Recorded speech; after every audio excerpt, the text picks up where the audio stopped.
Lawyer, ఊళ్ళో వాళ్ళు ఏమనుకుంటున్నారు? ఈ దిక్కుమాలిన గొడవలు గ్రామంలో ఎప్పుడు పోతాయని దేవుణ్ణి మొక్కుంటున్నారండి. ఆ బసవ పున్నమ్మ కన్ను మూసేదాకా ఈ ఊరి జనానికి నిద్ర రానివ్వను. సార్, మీ రెండు కుటుంబాల మధ్య గొడవ జరిగి 20 ఏళ్ళయింది. ఈ ఊరికి శాంతి, మీకు విశ్రాంతి కావాలంటే ఇప్పటికైనా మీరు జరిగింది మర్చిపోవాలి. మర్చిపోవాలా? జరిగిందంతా నేను మర్చిపోవాలా? దేనికయ్యా మర్చిపోవాలి? ఎందుకయ్యా మర్చిపోవాలి? నా లక్ష్మి, నా ఇంటి మహాలక్ష్మి నా కళ్ళ ముందే చంపబడింది, ఈ చేతుల్లోనే ప్రాణాలు విడిచిందే. దాన్ని నేను మర్చిపోవాలా? నువ్వు ఇప్పుడు అన్నావే ఊరి జనానికి శాంతి కావాలని. ఈ ఊళ్ళో ఎవరికి లేదయ్యా శాంతి, అందరికీ ఉంది. ఒక నా కుటుంబానికి తప్ప. నాకు 4 కొడుకులున్నా ఎవరికి ఎందుకు పెళ్లిళ్ళు కాలేదు. ఈ ఇంటి గడపకి పచ్చడి తోరణాలు కట్టి ఎన్నాళ్ళయింది. ఇక్కడ పెళ్లిళ్ళు లేవు, సేమంతాలు లేవు, కాన్పులు లేవు, నామకరణాలు లేవు, అన్న ప్రాసనలు లేవు. దేశమంతా ఒక రకమైన కరువు అయితే నా ఇంట్లో శుభకార్యాల కరువు. ఇదంతా ఎవరి వల్ల? ఆ బసవపూర్ణమ్మ వల్ల.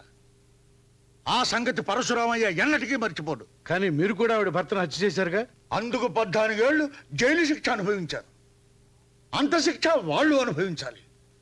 ఆ బసవపూర్ణమ్మ కుటుంబాన్ని సర్వనాశనం చెయ్యింది నా శవం బూడిద కాదయ్యా.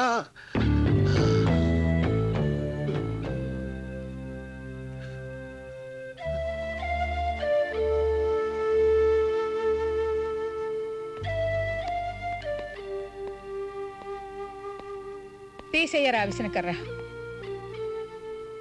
దీనివల్ల ఒంటి మీద చెమటారుతుందే గాని గుండెల్లో మంట చల్లారదు.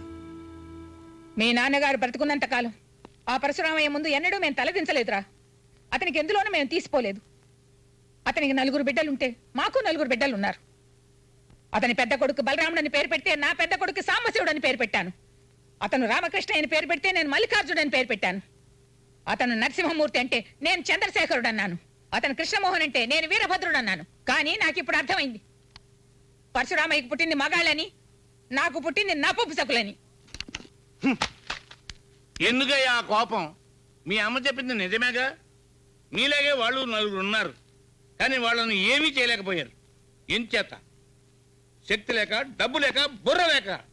వాళ్ళ 4 పరశురామయ్య చెప్పినట్టు వింటారు, మీరు మీ అమ్మ చెప్పినట్టు వినరు. మీకు మీ పెళ్ళాల మాటే వేదం. అలా గడ్డి పెట్టవయ్యా.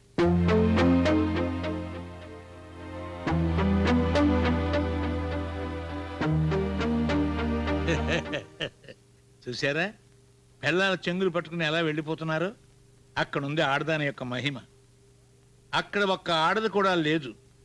వాళ్లలో ఏ ఒక్కడికైనా ఆడదాని మీద ఆశ కలిగితే చాలు, ఇక ఎవరు ఏమి చేయనక్కర్లేదు. అందుచేత వెంటనే ఆ ఇంట్లో ఒక పెళ్లి అయ్యేటట్టు చూడండి. అప్పుడు పరశురామయ్య కుటుంబానికి అది శక్కునవుతుంది.